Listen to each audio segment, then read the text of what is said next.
со цел да ги вклучи сите стручни и други спортски работници кои можат да придонесат за поквалитетен старт и понатамошното играње во втората лига.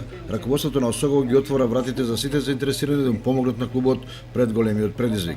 Додека тренерскиот кадар е задолжен за контакти со фудбалери од регионот и пошироко околу нивно евентуално ангажирање, членови на управата најавуваат ангажирање на стручни лица, економисти и правници кои би ги покривале овие сектори за поуспешно функционирање на клубот.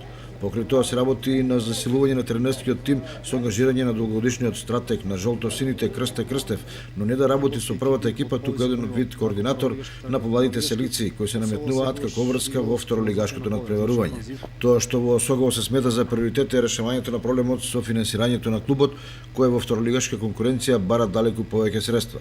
Потоа ангажирањето квалитетни фудбалери за да може клубот да се носи со силни екипи како Беласица, Кожув, Борец, Плачковица и други, кои нема да биде нималку лесно бидејќи фондот на готови играчи е ограничен, па трката по нив ја дига цената. Токму затоа паралелно со создавање тим кој би се изборил за пласман во средината на табелата, ќе се работи и на производство на собствен потенцијал кој за некоја година би представувал главна и подолгорочна потпора.